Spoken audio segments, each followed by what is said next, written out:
ധന്യനോട് വിളിച്ചെന്ന് പോയില്ല. ദേശ് കച്ചേരി ചെന്നു. ദേശുവാ നടത്തി ഒരു കത്തും കൊടുത്ത് രണ്ടിനെയും കൽക്കത്ത നഗരത്തിലേക്ക് അയച്ചു.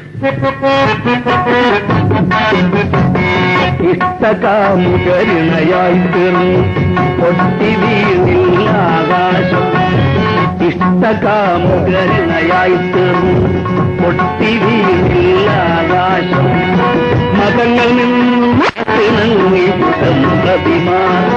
മതങ്ങൾ നിന്നു മനം കൊണ്ടു മനസ്സിണങ്ങി ഇഷ്ടകാമുകരുണയായി പൊട്ടി വീണില്ല ആകാശം. അടുത്ത ദിവസം പ്രാർത്ഥന മാഷ് പിടിച്ചു. ദീനബന്ധു മാഷ് വീട്ടിൽ. പാർത്ഥ, നിന്റെ ഉത്സാഹത്തിൽ മേഘയുടെ വിവാഹം നടന്നായിട്ട് കേട്ടു. നന്നായി, വളരെ നന്നായി. അങ്ങനെ തന്നെ വേണം. ഈ ജാതി മതമൊക്കെ മനുഷ്യൻ ഉണ്ടാക്കി വെച്ചല്ലേ?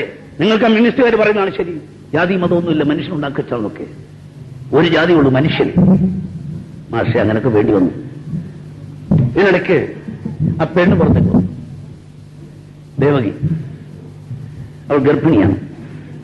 ഇങ്ങനെയാണല്ലോ കല്യാണം കഴിഞ്ഞ അയച്ചാൽ പിന്നെ തിരിച്ചൊരു വരവുണ്ടല്ലോ, പോയതുപോലെ അല്ലല്ലോ വരുന്നത്. ഗർഭിണിയാണ്. അവളുടെ കപ്പ് കാപ്പി കേട്ടോ. അല്ല, ദേവകി ഇവിടെ ഉണ്ടായിരുന്നോ?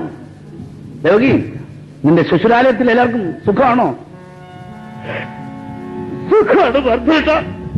അവൾ കരഞ്ഞു താത്തേക്ക് പോയി. എന്താ മാഷെ അവളത് കരയുന്നു? ഒന്നും പറയണ്ട വാർത്ത. എല്ലാം എന്റെ കുറ്റമാണ്. എന്റെ കുറ്റം തന്നെ. ആ രാജനല്ല, അവൻ മൃഗമാണ്, മൃഗം. മൂന്നാമത്തെ വാസം ഇവിടെ കൊണ്ട് വിട്ടിട്ട് പോയി. ആ തിരിഞ്ഞു നോക്കിയിട്ടില്ല. ഓഹോ, ദേവകി കരയണ്ട. ദാമ്പത്യ ജീവിതമാകുമ്പോ ഇങ്ങനെയൊക്കെ ഉണ്ടാവാം. നിന്റെ ഭർത്താവ് വരുമെന്നേ, നീ പ്രസവിക്കും, നിന്റെ കുഞ്ഞിനെ കാണാനെങ്കിലും വരാതിരിക്കില്ല കേട്ടോ. സമാധാനം ഒറ്റയ്ക്കും വരും. മാഷ ഞാൻ പോട്ടെ. മാഷെന്നെ അനുഗ്രഹിക്കണം. ഞാൻ MA പഠിക്കണമെന്ന് ആഗ്രഹിക്കുന്നു. മാഷ അനുവാദം മേടിക്കാൻ വന്നാണ്, ആശീർവാദം മേടിക്കാൻ. പ്രാർത്ഥന നന്നായി വരും. അടുത്ത ദിവസം പ്രാർത്ഥന കൽക്കത്ത നഗരത്തിലെത്തി. നമ്മൾ ഈ കഥയുടെ രണ്ടാം ഭാഗത്തിലേക്ക് കിടക്കുന്നു. പ്രാർത്ഥന കൽക്കത്ത നഗരത്തിലെത്തി. 2 ആഴ്ച കഴിഞ്ഞപ്പോൾ ഒരു പുതിയ പത്രം അവിടെ പ്രത്യക്ഷപ്പെട്ടു. കർഷകൻ എന്നൊരു പത്രം. പത്രത്തിന്റെ കാര്യത്തിൽ നമുക്ക് ക്ഷാമമില്ല, വിശേഷിച്ചും കേരളത്തിൽ. ഇഷ്ടം പോലെ പതിപ്പുകളാണ്. മൃഗാങ്കടെ ചെന്നാൽ വീഡിയോ സിഗരറ്റൊക്കെ മേടിക്കുന്ന സുലഭമായിട്ട് കിട്ടുന്ന പത്രങ്ങളാണ്. കെട്ടിത്തൂക്കിട്ടിരിക്കുന്നതാണ്. ആഴ്ച പതിപ്പ്, ദൈവാരികം, ആണ്ട് പതിപ്പ്, പിന്നെ ശിവരാത്രി പതിപ്പ്, ഓണപ്പതിപ്പ്, സായാഹ്ന പതിപ്പ്, വെളുപ്പാങ്കാല പതിപ്പ്, പല പതിപ്പുകളാണ്. എല്ലാ പതിപ്പിന്റെ പുറത്തൊരു പെണ്ണിന്റെ പടം കാണും. നടി, താരം. ഒരു താരം ഇങ്ങനെ ഇരിക്കും, ഒരു താരം ഇങ്ങനെ ഇരിക്കും. എങ്ങനെയൊക്കെ ഇരിക്കാം, അങ്ങനെയൊക്കെ ഇരിക്കും. പക്ഷേ ഈ താരങ്ങളില്ലാതെ പത്രങ്ങൾ വരുന്നുണ്ട്. വായിക്കുന്ന കാര്യങ്ങളുള്ള പത്രങ്ങൾ വരുന്നുണ്ട്. നമ്മുടെ നാട്ടിലുണ്ട് അത്തരം പത്രങ്ങൾ. നേരത്തെ ഞാൻ സൂചിപ്പിച്ചു ചിന്ത തുടങ്ങിയ ചില പത്രങ്ങളെക്കുറിച്ച്. ആ തരത്തിലൊരു പത്രം, കർഷകൻ എന്നൊരു പത്രം അവിടെ പ്രത്യക്ഷപ്പെട്ടിരിക്കുന്നു. പ്രാർത്ഥന പഠിക്കാൻ പോയതല്ല, പഠിക്കാൻ പോകുമെന്ന് പറഞ്ഞതാണ്. അയാള് പ്രാർത്ഥന നിർദ്ദേശിച്ചനുസരിച്ച് പത്രം പോത്തിട്ട് പോയതാണ്. പ്രാർത്ഥന താമസിക്കുന്നത് ഉത്തര കൽക്കത്തയിൽ 2 നില കെട്ടിടത്തിൽ. ഒരു ദിവസം രാവിലെ താമസിക്കുന്ന മുറിയുടെ വാതിൽ തുറന്നപ്പോൾ നേരെ എതിർവശത്തുള്ള ആ മുറിയുടെ വാതിലും തുറക്കപ്പെട്ടു. ഇതാ ഒരു സ്ത്രീ, അതിസുന്ദരിയായ സ്ത്രീ, ചെറുപ്പക്കാരി. Good morning. ആ സ്ത്രീ തനിക്ക് അഭിവാദനം എഴുതുന്നു. Good morning, good morning. അടുത്ത ദിവസം ഇതുപോലെ സമയത്ത് അയാൾ വാതിൽ തുറക്കുമ്പോൾ ആ എതിർവശത്തുള്ള മുറിയുടെ വാതിൽ തുറക്കപ്പെട്ടു. Good morning, good morning. അപ്പോൾ അയാൾക്ക് മനസ്സിലായി ഇത് യാദൃച്ഛികമായിട്ടല്ല. ഇന്നലെ യാദൃച്ഛികമാണ് ഇങ്ങനെ ഒരുമിച്ച് തുറക്കപ്പെട്ടു. ഇപ്പോ മനസ്സിലായി ഇത് ഒരു പുതിയ സൂക്കേടുന്നതിന്റെ ആരംഭമാണ്. എന്താ പേര്? പ്രാർത്ഥന സാധാരണ ഒരു മര്യാദ ചോദിച്ചു. എന്താ പേര്? എന്റെ പേര് ഭദ്ര. ശരിയാണ്, കണ്ടിട്ടും ഭദ്ര തന്നെ. സ്വന്തം നിഷ്ഠ അതിനായി കുളിച്ചു നീർചിന്തും ഏറനോട് വൈകതരണ്ടടേ ബന്ധുരാംഗ രുചിതൂവി നിന്നുഷ സന്ധ്യ പോലെ ഒരു ഭവനാംഗിയാൾ എന്ന ആശാൻ വർണ്ണിച്ച മാതിരി നായിക. 4-5 ദിവസം കഴിഞ്ഞ് ആ സ്ത്രീ പാർത്ഥനെ ആഹാരം കഴിക്കാൻ വിളിച്ചു. പാർത്ഥ, ഇന്നിവിടുന്ന് ആഹാരം കഴിക്കാം, എന്റെ ശുശ്രൂഷന്റെ ജന്മദിനമാണ്. തനി ആഹാരം പാകം ചെയ്ത് കഴിയുന്ന ആളിന് സൗജന്യമായിട്ട് ഭക്ഷണം കിട്ടുന്ന സൗകര്യമല്ലേ? അതിന് ചെന്നു. ഭക്ഷണം കഴിച്ചുകൊണ്ടിരിക്കുമ്പോൾ ഈ സ്ത്രീ അയാളെ തന്നെ സൂക്ഷിച്ചു നോക്കുകയാണ്. പാർത്ഥൻ ചോദിച്ചു, എന്താ ഇങ്ങനെ എന്നെ സൂക്ഷിച്ചു നോക്കുന്നത്? മറുപടി പറഞ്ഞത് മൂപ്പിലാണ്, അവിടെ ശുശ്രൂരൻ അമ്മാവിയപ്പൻ. പാർത്ഥ, ഭദ്രയുടെ ഭർത്താവ് പാർത്ഥനെ പോലെ ഇരുന്നു. ഈ കണ്ണും മൂക്കും ചുണ്ടും നെറ്റിയും മുടിയും ഒക്കെ നിങ്ങളെ പോലെ ഇരുന്നു, പക്ഷേ ജീവിച്ചിരിപ്പില്ല. ബാക്കി പറഞ്ഞ ഭദ്രയാണ്. പാർത്ഥ, ഞാൻ വിവാഹിതയായി ആദ്യ രാത്രി എന്റെ ഭർത്താവിനെ പ്രതീക്ഷിച്ച് ഞാൻ ഇങ്ങനെ കിടക്കുമ്പോൾ അദ്ദേഹത്തെ കണ്ടില്ല. ഞാൻ ഇറങ്ങിച്ചു നോക്കി. അദ്ദേഹം ഈസി ചെയറിൽ ഒരു തടിയും പുസ്തകവും എടുത്ത് മടി വെച്ച് വലിയ ഗാഠമായ വായനയിൽ ഏർപ്പെട്ടിരിക്കുന്നു. ഞാൻ വന്ന് കിടന്നു. രാത്രി 2 മണിയായിട്ടും കണ്ടില്ല. പിന്നെ ഞാൻ എഴുതി നോക്കി. അതേ അക്കാസേനെ കിടന്നുറങ്ങാണ്. പുസ്തകം താഴെ വീണ് കിടക്കും. അടുത്ത ദിവസം രാവിലെ അദ്ദേഹം വെളിയിലേക്ക് പോവാണ്, വിദേശത്തേക്ക് പോവാണ് ഉപരിപഠനത്തിന്. ഞാനും പോയിരുന്നു യാത്രയാക്കാൻ എയർപോർട്ടിൽ. ഒരാഴ്ച കഴിഞ്ഞ് എനിക്ക് കത്ത് കിട്ടി. ഭദ്രേ, നാം തമ്മിൽ ദാമ്പത്യ ബന്ധമില്ലല്ലോ. ഞാനിവിടെ ഒരു ഫ്രഞ്ചുകാരിയുമായി ലേശം പരിചയത്തിലാണ്. താമസിയാതെ ഞങ്ങളുടെ വിവാഹം നടക്കും. നീ അനുരൂപനായ ഭർത്താവിനെ തേടിപ്പിടിച്ച് എന്റെ ഭാവി ജീവിതം ഭദ്രമാക്കും. അർത്ഥ, ഒരു സ്ത്രീക്കുണ്ടാകാൻ പാടില്ലാത്ത ഈ നിർഭാഗ്യം ഞാൻ സഹിച്ചു. പക്ഷേ എനിക്ക് സഹിക്കാൻ കഴിയാഞ്ഞത് 6 മാസം കഴിഞ്ഞപ്പോൾ അദ്ദേഹം ആത്മഹത്യ ചെയ്തു എന്നതാണ്. അദ്ദേഹത്തിന്റെ ഫ്രഞ്ച് കാമുകി വേറെ തന്നെ പുറകിന് പോയി.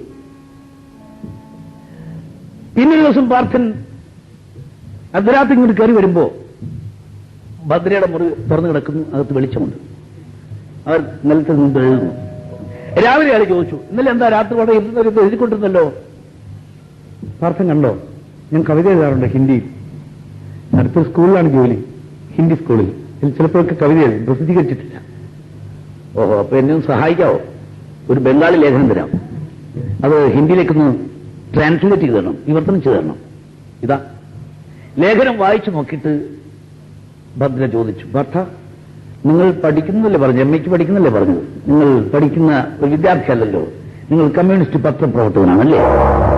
എന്താ ലേഖനം വിവർത്തനം ചെയ്യാൻ ബുദ്ധിമുട്ടുണ്ടോ? ബുദ്ധിമുട്ടില്ലെന്ന് മാത്രമല്ല, സന്തോഷമുള്ളൂ. 2 ആഴ്ചയോടെ കഴിഞ്ഞപ്പോൾ കർഷകൻ പത്രത്തിന്റെ ഹിന്ദി പതിപ്പ് പ്രത്യക്ഷപ്പെട്ടിരിക്കുന്നു കൽക്കത്തയിൽ. ആരും സഹായിച്ചത് പറയേണ്ട കാര്യമില്ല. ഇപ്പൊ അയാൾക്ക് ആഹാരം ഒരുക്കും ജോലി പോലും ഭദ്ര ഏറ്റെടുത്തിരിക്കുന്നു. ഒരു ദിവസം രാത്രി 2 മണി കഴിഞ്ഞ് കയറി ചെന്നു.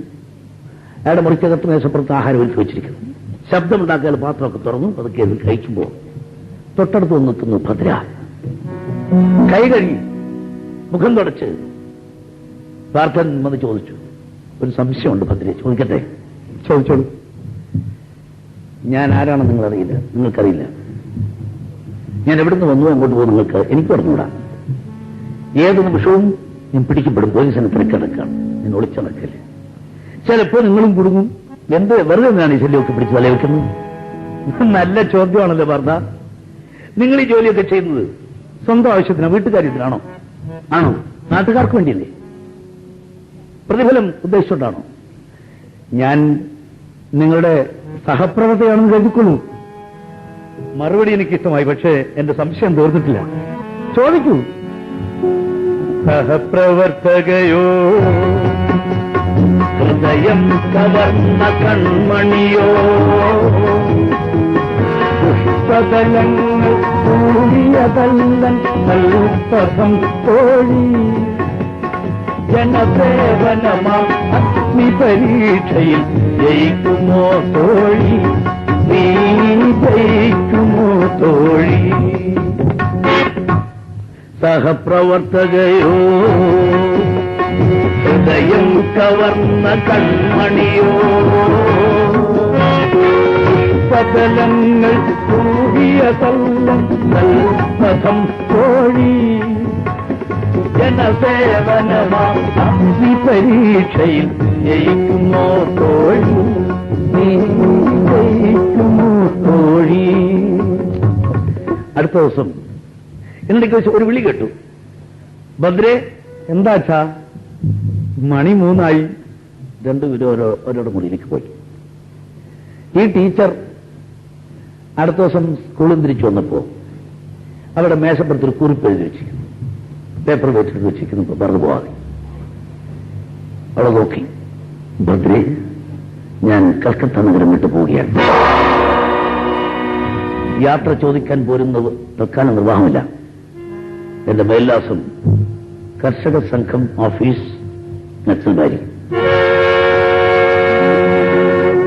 അന്ന് രാത്രി പാർത്ഥൻ താമസിക്കുന്ന മുറി പോലീസ് റെയ്ഡ്. അപ്പോൾ നമുക്ക് മനസ്സിലായി പാർത്ഥന്റെ ചോദ്യം സാർത്ഥകമാണെന്ന്. സഹപ്രവർത്തകയോ ഹൃദയം കവർന്ന കൺമണിയോ പുഷ്പതലങ്ങൾ തോഴി ജനസേവനമാം അഗ്നിപരീക്ഷയിൽ ജയിക്കുന്നോ തോഴി.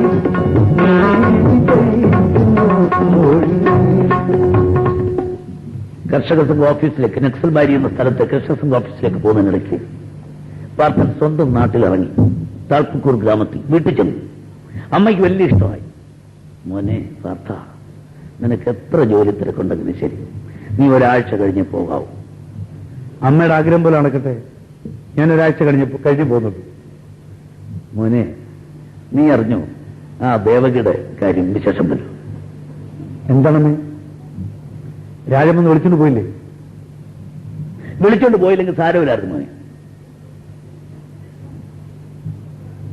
പ്രസവിച്ചു 40 ദിവസമായപ്പോ അവൻ വന്നിരിക്കുന്നു കുഞ്ഞിനെ കാണാൻ. ആ കുഞ്ഞിനെ വരത്തുകൊണ്ട് പൊയ്ക്കളഞ്ഞു. തുണിക്കാതെ പോയിട്ട് അവൻ കുഞ്ഞിനെ കൊണ്ട് പൊയ്ക്കളഞ്ഞു. ദേവകി മാഷ് നിലവിളിച്ചോണ്ട് പുറകിനിരുന്നു.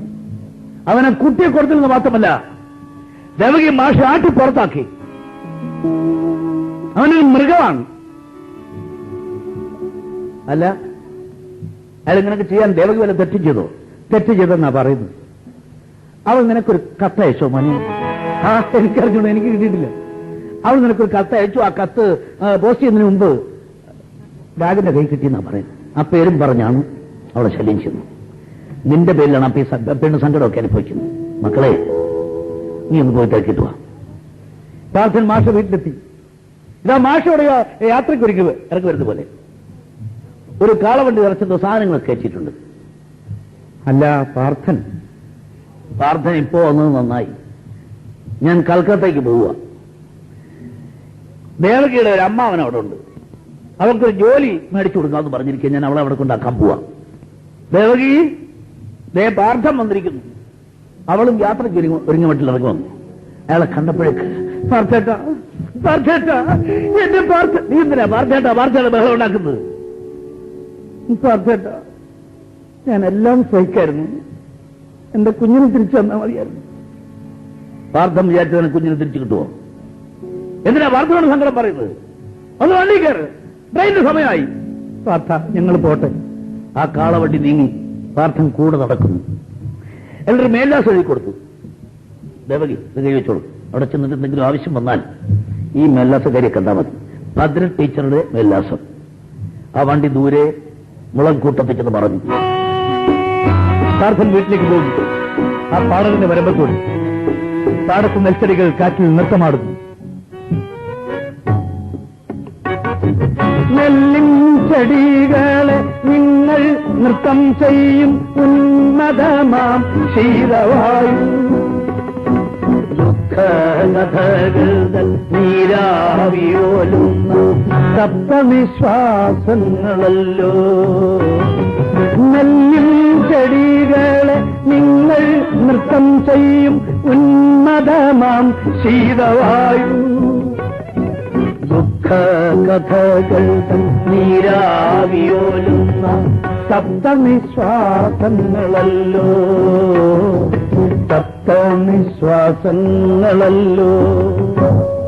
പാർത്ഥൻ നക്സൽബാരിയിലെത്തി. അവിടുത്തെ പാടത്തിന്റെ വരമ്പത്തോടെ പോകുന്നു. അവിടെയും പാടത്ത് നെൽച്ചെടികൾ കാറ്റിൽ നൃത്തമാടുന്നു. നീരാവിയോലുന്ന സപ്തനിശ്വാസങ്ങളല്ലോ.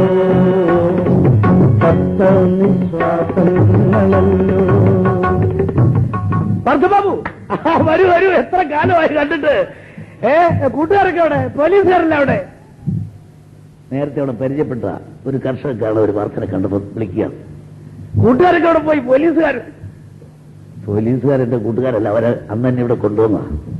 അന്ന് ഞാനൊരു തടവ് പുള്ളിയായിരുന്നു. ഇപ്പൊ ഞാൻ സ്വതന്ത്രനാണ്. ഇപ്പൊ ഞാൻ വന്ന് നിങ്ങളെയൊക്കെ കാണാനാണ്. വരൂ പാർത്ഥബാബു, വീട്ടിലേക്ക് പോവാം. ഗജൻ എന്ന കർഷകക്കാരൻ അവരുടെ വീട്ടിൽ പാർത്ഥൻ ചെന്നു. പാർത്ഥൻ വന്നു പറഞ്ഞപ്പോൾ ആളെല്ലാം കൂടി നാട്ടുകാരുമായിട്ട് ഇടപഴകി അവരുടെ ജീവിതത്തിന്റെ ഒരു ഭാഗമായി തോന്നുന്ന ആളല്ലേ എല്ലാവരും കൂടി. എന്താ പേര്? ഏറ്റവും മുമ്പിൽ നിന്ന് പെൺകുട്ടിയോട് അയാൾ ചോദിച്ചു. സരസ്വതി. സരസ്വതി വളർന്നു പോയല്ലോ. പാർത്ഥബാബു, അവിടെ കല്യാണം കഴിച്ച് തൊട്ടടുത്തിരിക്കുന്ന ആളെ കണ്ട മീസക്കൊമ്പൻ, അതാണ് സാരഥി. ഈ കർഷക ഹജ്ജൻ ഹാരോ ഹർദി വർഗത്തെ കുറിച്ച് ഇതെല്ലാം വർണ്ണിക്കണം. നാഗോത്സവം, പിന്നെ കൊട്ടും പാട്ടും, എല്ലാത്തിനും ഫോട്ടോ എടുക്കണം. ഫോട്ടോ നാട്ടുകാർ അറിയട്ടെ. ഫോട്ടോ ഒക്കെ ഉണ്ടോ? ഫോട്ടോ എടുത്ത് പുസ്തകത്തിന് തീർത്ത് കളയാം. ജനങ്ങൾ അറിയട്ടെ ഈ മലയുടെ മറവിൽ ഇങ്ങനെ ഒരു നല്ല മനുഷ്യർ നടക്കുന്നത് നല്ല കാര്യം. നല്ല കാര്യം. നല്ല ഞാൻ ചില സംശയങ്ങൾ ചോദിക്കും. അറിയാമെന്ന് പറഞ്ഞാൽ കുറിച്ചെടുക്കുക. ഈ പാടമെല്ലാം അദ്ദേഹത്തിന് പോയാണ്. അദ്ദേഹത്തിന്റെ നമ്മളെല്ലാം അവിടുത്തെ പാട്ടക്കാർ. ഇവിടെ ഒരു പറ നെല്ല് വെച്ചാൽ എന്ത് വിളയും സാധാരണ? അത് 15 വിളയും. കൃത്യമായിട്ട് വളവും വെള്ളമൊക്കെ കിട്ടിയാ 20 കിട്ടും. എന്നാലും ശരാശരി അപ്പൊ 1 വെച്ചാൽ 15 കിട്ടും. പാട്ടം 10 കൊടുക്കും. ബാക്കി 5. അപ്പോ ഒരുപക്ഷെ 15 വിളയുന്നില്ലെങ്കിലോ? എന്നാലും പാട്ടം 10 അങ്ങനെ ഇല്ലാതെ പാട്ട് ബാക്കി അടുത്ത വിളവിനും എടുത്തോളൂ. അടുത്ത വിളവിനും 15 വിളയുന്നില്ല. കൂടി വരും. അപ്പൊ ചുരുക്കത്തിൽ നമ്മൾ പണിയെടുക്കുന്നത് പട്ടിണിക്കാരായിട്ട് കിടക്കുന്നു. അയാൾക്ക് നെല്ലെല്ലാം കൂടെ നെല്ല് ഇത്രത്തോളം നെല്ല് വേണോ? നെല്ലെല്ലാം വാരിക്കൂട്ടുന്നില്ല മിച്ചം കേട്ടോ. അരിയാഹാരം ഇറങ്ങത്തില്ല. അതാ പഞ്ചായത്ത്. എന്നാൽ ഇത്രയും നെല്ല് വേണോ? ഒരുപാട് ആളുള്ളതല്ലേ? ഒരുപാട് ആളോ? ഭാര്യ പേരെത്രയാ? 2 പേരുണ്ടോ? 72 ഇപ്പൊ നിലയിലുള്ള ഭാര്യ ഒരാളിന്. പെൺകാർ ഒരാളിന് 72 പേര്. അപ്പൊ നിങ്ങൾക്ക് വലിയ ജോലിയായിരിക്കും. ദോഷം പറയും. അങ്ങനെ ദുഷ്ടവിചാരമൊന്നുമില്ല. എല്ലാവരും കണ്ടുകൊണ്ടിരുന്നു. അതൊന്നും വേണ്ട. അപ്പൊ 1 പൈസ 15 കിട്ടും. പാട്ടം 10 കൊടുക്കണം. അത് ഞാൻ ചെയ്യുക. ഒന്നു വിതച്ചാൽ 15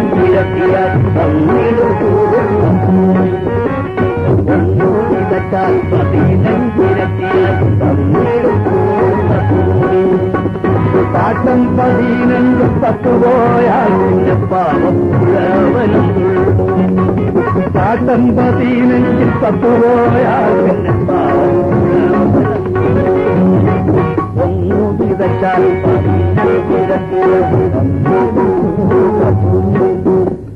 15 ഇനി വല്ല മഴയോ വരൾച്ചയോ പോകുന്ന കൃഷി നശിച്ചു പോയാൽ നമ്മൾ ചെയ്യും. എല്ലാവരും പാട്ടം മാറ്റി കൊടുക്കും കേട്ടോ. അതിന് യാതൊരു വിട്ടുവീഴ്ചയില്ല.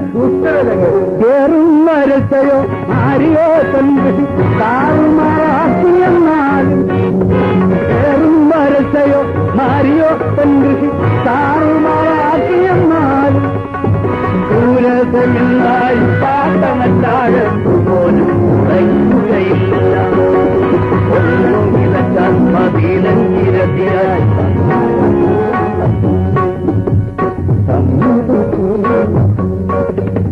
അപ്പൊ നമ്മൾ പണിയെടുക്കുന്നു, പട്ടിണി കിടക്കുന്നു, അങ്ങനെ വെറുതെ ഇരിക്കുന്നു, അങ്ങനെ സൂഹിക്കുന്നു. എന്താ ഈ പൊരുത്തക്കേട്?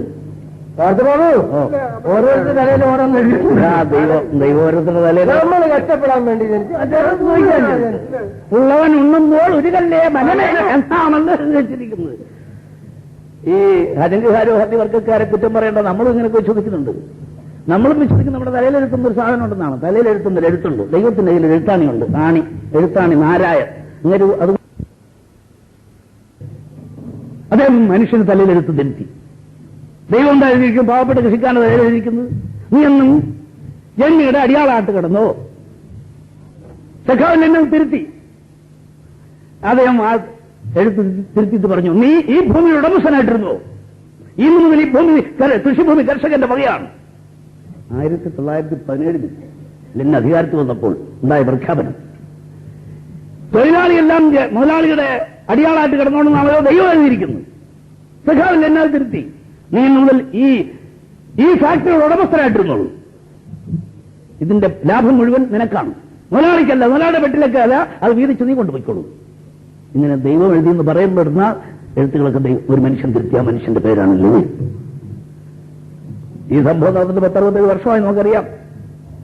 67 വർഷത്തിന് ശേഷം ലെനിൻ ഉയർത്തിയ കൊടി പിന്നെ രാജ്യത്തിൽ, ലോകത്ത് പല ഭാഗത്തും പല രാജ്യത്ത് ഉയർന്നിട്ടുണ്ട്. അവിടെ എല്ലാം സുഖമാണ്, അവിടെ പട്ടിണിയില്ല, അവിടെ വിലക്കയറ്റമില്ല, അവിടെ മാവേലി സ്റ്റോറില്ല. മാവേലി സ്റ്റോറിന് മുമ്പ് നമ്മളൊന്ന് കുത്തിയിരിക്കില്ല, ദുർബല വിഭാഗം.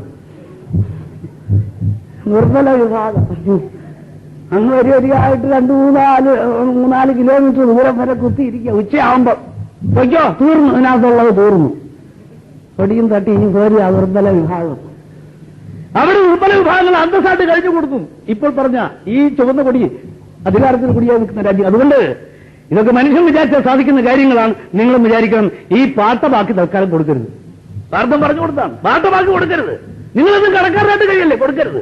എല്ലാവർക്കും ഇഷ്ടമായി, കൊടുക്കരുത്. പ്രതിജ്ഞ എടുക്കൂ. പ്രാർത്ഥന മുമ്പ് എല്ലാവരും പ്രതിജ്ഞ എടുത്തു. പ്രാർത്ഥന സന്തോഷമായി, പക്ഷേ അത്ര വിശ്വാസം പോരാ. അയാൾ താമസിക്കുന്ന സ്ഥലത്ത് ചെന്നപ്പോ അവിടെ കത്ത് കിടക്കും, ഭദ്രയുടെ കത്ത്. എൻ കരൾ വീതിയിൽ മായാതെ നിന്നുടെ 9 മുദ്രകൾ കാണാം. എൻ കരൾ വീതിയിൽ മായാതെ നിന്നുടെ 9 മുദ്രകൾ കാണാം. ഓമനിക്കുന്നു ഞാൻ പാദമുദ്രകൾ ഓരോ നിമിഷവും പാർപ്പാം. ഓമനിക്കുന്നു ഞാൻ പാദമുദ്രകൾ ഓരോ നിമിഷവും പാർപ്പാം. എൻ കരൾ വീതിയായാതെ നിന്നോട് 9 മുദ്രകൾ കാണാം. സ്വന്തം ഭദ്ര ഇതിന് മറുപടി കൊടുക്കണം, ഇല്ലെങ്കിൽ അവൾ കാത്തിരുന്നു അവസാനം ഒരു നിരാശയ്ക്ക് കാര്യമാവും. പെട്ടെന്നാണ് മറുപടി എഴുതി. പ്രിയപ്പെട്ട ഭദ്രേ, വീടുവെടിഞ്ഞ പഥികന്റെ കാലടി പാടില്ല നീ ഓമനിക്കാൻ. വീടുവെടിഞ്ഞ പഥികന്റെ കാലടി പാടില്ല നീ ഓമനിക്കാൻ. നായട്ടയങ്കം നിന്മനോവീതിയിൽ മാഞ്ഞിടക്കൻ കാലടികൾ. നായട്ടയങ്കം നിന്മനോവീതിയിൽ മാഞ്ഞിടക്കൻ കാലടികൾ. മാഞ്ഞിടക്കൻ കാലടികൾ. മറുപടി എഴുതി വെച്ചു. നേരം വെളുത്തപ്പോ ഒരു ചെണ്ടയടികൾ പ്രാർത്ഥന ഇറങ്ങി നോക്കി. ആൾക്കാരെല്ലാം ഇറങ്ങി നോക്കി. സെമിന്ദാർ കുടുംബത്തിലെ സെമിന്ദാരുടെ ആൾക്കാരാണ്. ഒരാൾ ചെണ്ടയടിക്കും, ഒരാൾ എന്ത് വിളിച്ചു പറയുന്നു. സെമിന്ദാർ